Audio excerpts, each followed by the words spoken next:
You're live.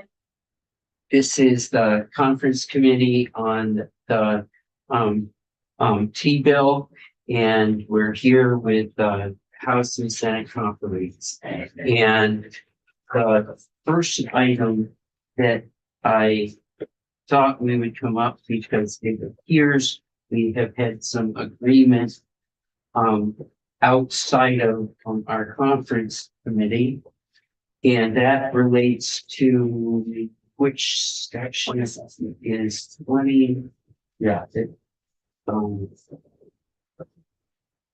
think we're 26, 27, and 28 are the sections that deal with the volunteer drivers and with this whole issue.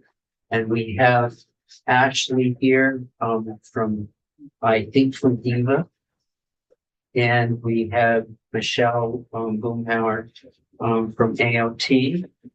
And if I don't know which one of you would like to go first, but I think there's been some agreement. Thank you, Senator. I'll defer to Ashley since the language is principally related to the program her team delivers, and then I can fill in any elements at the end. Okay, thank you. Thank you. For the record, I'm Ashley Berliner. I'm the Director of Medicaid Policy for the Agency of Human Services. And yes, Senator Westman, you're correct. We spent the better part of this morning working to come to an agreement on some of the language that is in this bill, specifically related to a report that will be due in fiscal year 2026. Do you have that language in front of you? I know Damien had. Yeah, I think we have clear sheets. Okay, so I will not read it to you then. It's a replacement for section 27. That's right.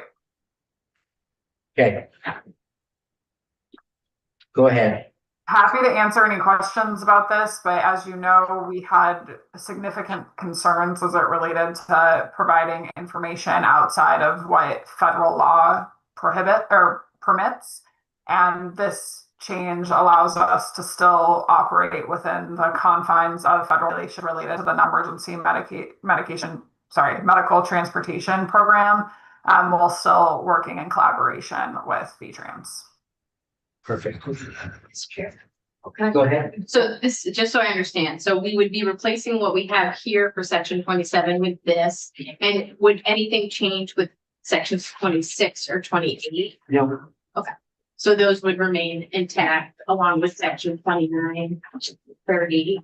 I know we haven't agreed on that yet, but there's not a. Thank you. Go ahead, David. Your version has highlighted language in yellow. Yep. That language is not agreed to by DEVA. This one or the other? Yes. So if you take out the highlighted words in yellow, that's been agreed to. So it's just an earlier copy. I wasn't sure if there was an accidental omission or not. I put the highlighted language in. DEVA indicated that it preferred it without the highlighted language. Okay. So we should strike the highlighted. Yeah, and that's in the copy I've got on my computer. And that would be agreed to by the agency. And Yeah, I'm just highlighted language that I don't have that. I don't understand how that would change it. But. yeah. Oh, I think the highlighted language just is trying to allude to the fact that we are providing information that that would be anticipated. So I think we are fine with that, striking that language. I wasn't sure if it added any clarity relative to the information the Joint Fiscal Committee would provide or not, or receive or not. So. Other than that, we are fine with the language, the details around collaborating with the agency at the appropriate times in this process makes sense to us and is able to allow DEVA to retain their appropriate boundaries around the federal requirements they have. Thank you. I know it's the first time you've seen it, but Oh, so having you on our agenda for this afternoon is settled by this. Yes, I was told that it would be helpful for me to come and say that we came to an agreement. So maybe it can be a quite short testimony if that's the case, but we're on the same page. Very good. Thank you. so are we all fine with this? Well, I think from our, I think theoretically we are, but there's other Okay, powers to be, perfect. you know, and I'm sure it'll be fine, but to do our due diligence. All right. Yeah. Just trying to get everybody Yeah. on the same. I think that's what we feel anyway. Yes. Yes. Okay. All right, now I think we could switch to Danny. So thank you very much. Have a good Thank day. Oh, thank you, Michelle.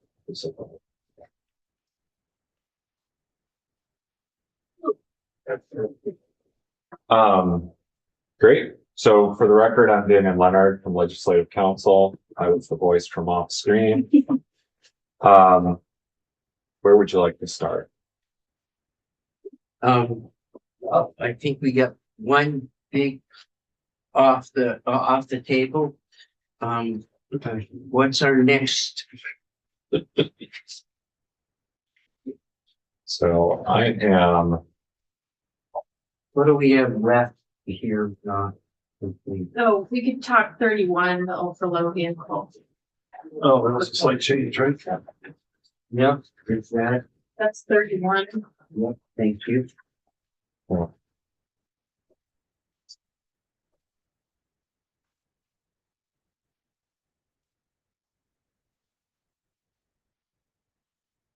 okay. This report, right? Things about the other states' options for the emissions, while still finding a way to get them within number. Yep. And so you tentatively agreed to that yesterday. Yep.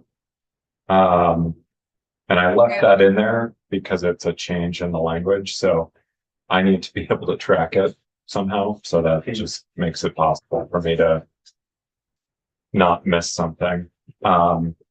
And the same thing in the effective dates, you'll see that I've noted that the effective dates depend on the resolution of section 32, which is still open.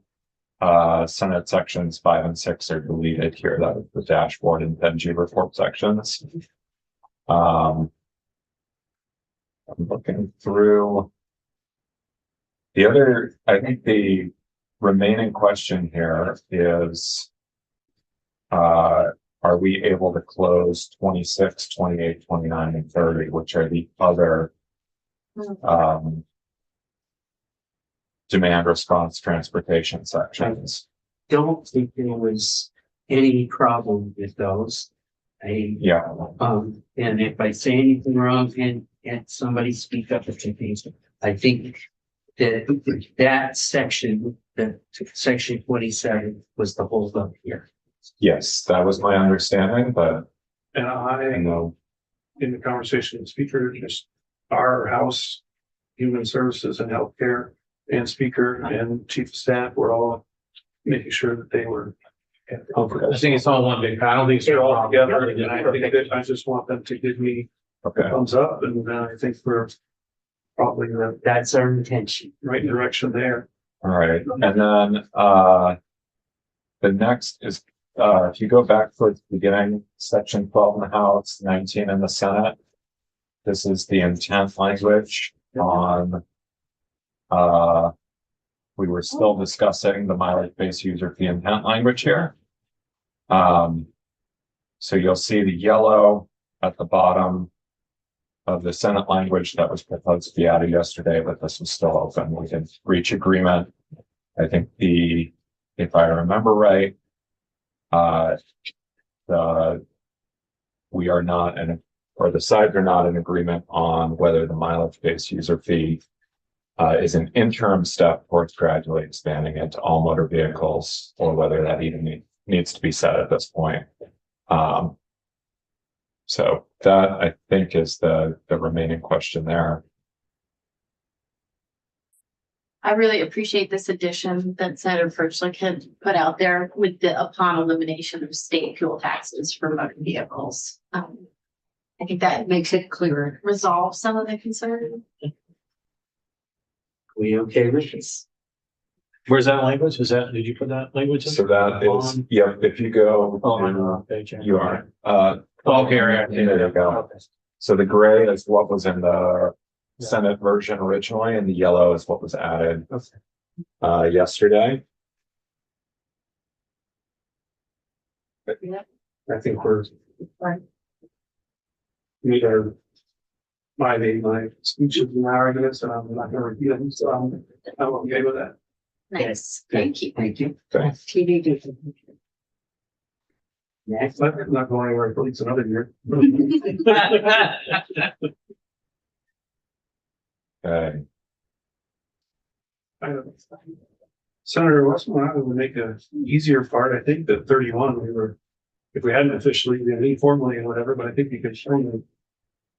Got about 31 related to the Kickstarters, and Okay. it's a report that's gonna come back and tell us how they're gonna be able to make it happen, but we'll get to decide.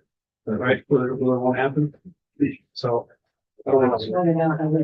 Yeah, I think we wanted to help make it easier to do that, 15 piece. Wrong. That's 2 in a row. I don't know if I can do 3. Easy. Well, I was too easy 2 in a row, so I have to slow down. Well, we don't want to go over your limit. Feel long it took me to get here. So we have Still have 32. and 32, and then 26 through 30. Yeah. And 37. Or, yep, 35. And 35. Yes, but- yes, legal trails. The 26 through 30. I think we've done everything we can, and Right. I think that the House conferees are going back to their members and make sure that they're in. So we've done everything we can with those, and Yeah, so it's 3, 32, and 35. 3 is What was the issue with 3? the Waiting for that number to be right, or?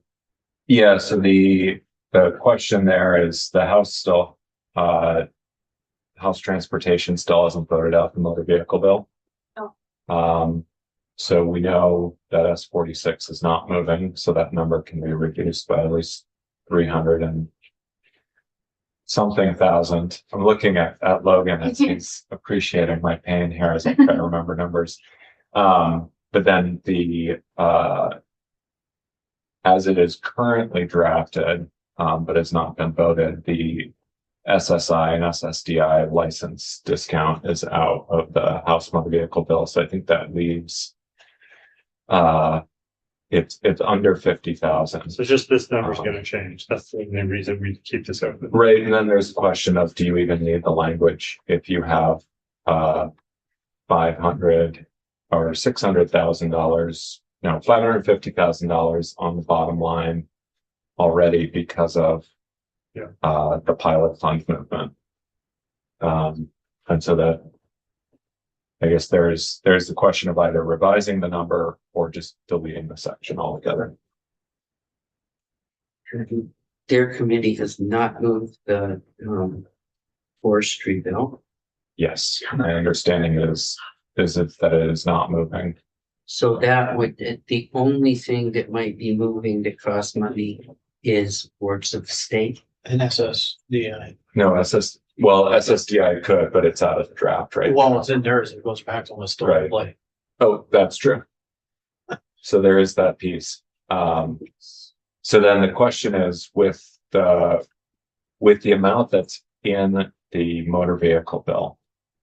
Because you are likely to either exchange amendments or end up right back here. It's less than the 550,000 that's on the bottom line. So there is a question anyway, do you want to delete that section because there's already $550,000 on the bottom line? Or are you concerned enough about revenue shortfalls that you want to leave in some unobligated funds? So So you don't have the money to reduce the fees for folks who are our lowest income SSDI folks. You took that out. Correct. Wow. Okay. It was a 10-to-1 straw, thumbs up, thumbs down. The message that's been delivered in the House and all the way through since day one is that transportation revenue is at a premium, and we all support the SSI and SDI, but that should come from the general fund or Health and Human Services or somewhere else, not on issues from related to the road. The committee was very solidly in favor of keeping our message going, that we had told all of our members of the House that the transportation infrastructure is in dire, potentially facing huge windfall, huge deficits, and that we based our entire T-bill on that. And then we are continuing that same message through the S-46 and in S-123. And we couldn't, in good faith, give away any money after we had preached so heavily that that's priority one, and we would help all of those people from another fund. And that is why we are probably pretty okay, or mostly okay, with your work on increasing volunteer drivers, because you found revenue that wasn't a T-fund dollar, and we support these programs and the idea of helping them, but we are united as a committee 100% on making sure that Vermonters and every legislator understands the challenges the T-fund face, and if they want to help those other groups, they need to find a way to perhaps keep all the education money that leaves, at least all the transportation money that leaves for education in transportation, so that transportation can do those type of things that you're affording. But we are very solidly, as a committee, going to protect every T dollar and fix every pothole and every bridge. And we are all for helping the other people from everywhere else in the budget. Yeah, and I would just also add too, the lady that testified that ran this program didn't know where it came from. She didn't lobby for this money. She would take it, but it was sort of like a surprise to her, was our testimony that we That is true. We are going to So- continue with the 15,000. Right? Correct, For right. this last year, Yeah, yeah. so that was sort of like, you didn't ask for it, you didn't lobby for it, just showed up at your doorstep. I was just, she would take it, or they would take it, but so that was sort of our thought process. I think at this point, because we've got very limited time, we'll put this on hold. And we'll start looking for ways out. That takes us to 32, which is railroad leases. Oh. So, I'm sorry, I'm gonna jump in too quickly. No, go ahead. Or did too much, and I heard. I pulled the 4 leases for the 4 railroads that exist today. This is a public information, and subleasing from the railroads is only allowed for railroad specific activity. If they were to try to sublease for anything else, they would have to come back to the Agency of Transportation. So the railroad activity is only allowed in railroad leases. And the leases themselves are public, as well as the percentage of revenue sharing between the agency. And so it is a very transparent and clear process that if you're in the railroad business and you're doing business with the state of Vermont, you can only do railroad business. There is one already prior setup from Burlington to Hoosick on a piece that's publicly out there that generates about $100,000 a year on a telecom piece. But the railroad leases themselves are very limited to railroad activity. So I'm not sure the need to move on that quite so quickly and why the section is on passage to date. But I do think that I've heard a lot of conversation around the building about things related to you know, I'm a not technological person. I still have my feet somewhere. But I understand that fiber optics and other things are really important. And I would say if that's the area that we're trying to get at, I would make a suggestion that we find another way to be clear that the state of Vermont is open for business. Oops, I got one more there. Yeah, you got. We're open for copies, so. business. I do have two.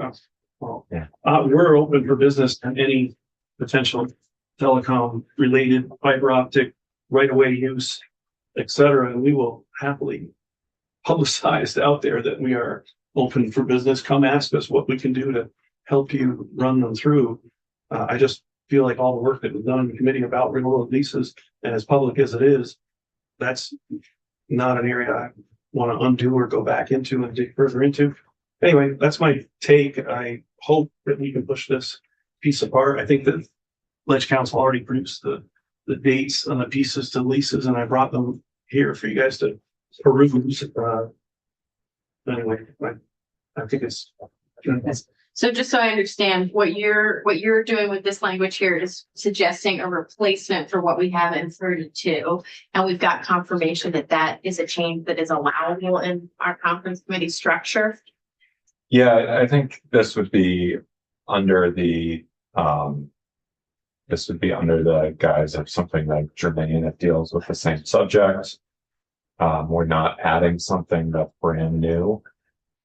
This is an alternative approach to the same subject. Okay, thank you. Yeah. But if it's not, I can use the same excuse that I use all session, you know, that if I'd known I was going to be sitting in this seat, I would have paid better attention last year. Well, We should probably think about this. yeah, we are gonna take, the section that's in here with Senator Harrison. I was gonna say, I would like to know what's hers. Yeah, we're gonna, I think, not to correct you, but I think from the Senate side, our worry is what Senator Harrison might say, because she's our colleague and, I think we're the. And she's my senator and friend, and she wrote me last night about text. Hey, you're on our side. You're on that. What's going on here? Just trying to get, you know, I'm trying to get. Definitely are Trying to get an agreement. We're gonna get Geography definitely. first, is that your decision making? Geography first? We will take this to Friendship Senator is where I'm Harrison. But that's Our great. friend. Did we get that on the YouTube? Yeah. The But geography this is and great. friendship That are was great. above Yeah. policy. This And is how- great. Well, I just, you know, it's I'm just just- another perspective that we need to consider. You know, I'm just, that's all. I'm sorry. So I get both sides are gonna do Are it. we, I just wondered if the one telecom lease, is that with Vermont Railroad, or is just the Agency of Transportation has one on that railroad line? That's on the, goes Burlington to Hoosick's on the Vermont Railway. Right, that is Place. the telecom lease with Vermont Railroad or with AOT? I think, Oops. we try. Well, I don't, you know, I believe that I know that, but I Okay. Oh, go I ahead. believe that it's, but I would prefer to dial a friend, but I, Michelle Milpower, Agency of Transportation. So to clarify, this is a lease that has been in place for over a decade. And it is in the rail right of way. And there are the telecom leases. There are provisions built into the railroad leases specific to the telecom leases that for fiber optics. We're not talking about telephone lines over the railroad and all that. That in this particular case, 50% of the revenues go to the railroad and 50% go to the agency. And that's the way the lease is structured. And the revenue for this lease is about $100,000 a year. So we get 50,000, the railroad gets 50,000. So it's a different calculation than their shipping rate calculations that generate the other revenue for us. We do have, in terms of non-railroad operations type leases, those all go directly through the agency. So there's no ability for Vermont Rail Systems to sublet a piece of property for a non-railroad operation under their lease terms. So if there was a piece of railroad right of way that wasn't actively being used for rail use, and somebody wanted to put in storage sheds, then they would come directly to us and we would lease that land to them. There would be a provision that if the railroad needed that property for active rail use, that they would have to depart. And same if it was for telecom. Yeah, and Or telecom, shed. they would have to, it kind of just like the highways where you have to relocate your utilities if there's a construction activity that needs to occur. So I think there was just a lot of gaps in an understanding related to what all the leases are that we have and how much revenue they bring to the state and how we come up with the lease rates. And so we thought that perhaps this language would help to shed some light on all of this. And this dovetails with the report that's coming back to the General Assembly in, I think it's October, that came out last year, and I don't have the bill number in my mind. 687 is what I'm thinking. Even Act 145, but I am realizing now that that's just state-owned highways. Well, I asked Dan about that, Dan DeLabry, our rail, and we're doing the analysis on all of the state-owned property. So it'll be railroads and Right. highways as well, related to telecom and airports to the extent there would be any telecom situation related to that other report. So that report will give information related to kind of what the current calculations are that are used to identify the revenue and whether they're fair market value and how they compare to what other states do. And then the other piece that we would provide you relative to this language is more detail relative to the annual revenues and the types of leases we have. And since there's no railroad lease coming up for renewal immediately, the idea might be that we could use this time in between to sort of get a little more granular on what the current practice is, and then set the expectation for future lease negotiations relative to what the state could potentially recognize in terms of revenues. If you follow. Sure. I didn't get the answer to my basic question, so, but I think the answer was the deal, the 50-50 split with the telecom company is within the railroad lease. That one It's is, not a separate lease. right, because it's a fiber optic lease, and I think that I have to go back to the lease language, but I believe any fiber optic installations, because they so integrally potentially work with in the sort of rail operations area, the kind of to the sides of the railroad track. We need to closely coordinate with the railroad, so they need to be on board with the management and placement of those. And that's why that one I think has been separated out historically from other types of leases. So you wouldn't necessarily have to do it that way. You could just do a separate lease with the telecom company and just tell the leasing railroad, this is what we're doing. Yeah, I think it's done this way because of the cost to the railroads to work around and with the telecom providers when there are just ongoing repairs and activities in construction and reconstruction of the railroad. And there's a burden to the railroad to accommodate that use of the right of way.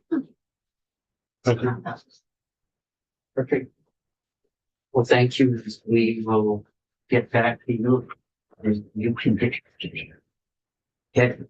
I'm getting there. You can get back to us, and then that will be trails. There's a last piece. We are actively pursuing additional testimony on that and the pieces that we had sort of discussed to make sure that we are up to speed this week. We are, and Senator Kirchley can speak to this. We are how close to signing. Looks like we're gonna sign tomorrow morning. What we can do as long as we don't change any numbers. Yeah, and I don't think we are, so that's, I was trying to lay earlier, the numbers are fine, yeah. But within that, there is a push to all finish. You will be. I don't know your schedule. outliers. We and our speaker is not in a hurry to sign, Oh, Sign the T-bill? not at all, well, we're no run. I guess. Well, I think Well, maybe you should well, clarify we that. want to sign, but we just want to make sure we do our due diligence. We don't have to sign because of the clock's ticking. Well, So like I said, there's big issues that got thrown our way. You guys probably took a couple months worth of testimony on the trails and these leases and everything else. We haven't done that, and it's hard to be on the same level well, as your side. I want you, So with that, we're gonna do everything we can to close, but the speaker is saying, do what you have to do, so your comfort level is there. Yeah. It's not the part where I thank you for lighting up my inbox with email. No, you can thank yourself for lighting up your inbox on the trail. How is that? well, I didn't have any trail language in our T-bill that we sent over at all. that all. We don't have a bill on our wall at all. That all said, and not wanting to rush anyone in this. If you guys need to talk about the trails language, if there was any way you could do it in the morning and we could maybe meet at 11 and at least touch base. I think from my vantage point, it looks like all of the language around the DIVA and public transit, unless we run into a buzzsaw that I don't think any of us see, that's okay. We'll work to see what we can do with stuff on the railroads, and we thank you for that because it gives us a starting point to deal with Senator. And if by that time your committee can meet and talk about trails, we can have a discussion on that. My overall hope would be that we could solve those issues, and by early afternoon tomorrow, sign if you're comfortable. Yeah, I mean, it just all comes, I mean, we've been trying to line up Tucker today and we couldn't because of his schedule, so, I mean, it's the people, it's not because of lack of trying. Put it that way, so. Well, you've always been quite trying. But we want you to have a chance to hear us. All right, sounds good. Right. After all the nice things you said. I think you know some people.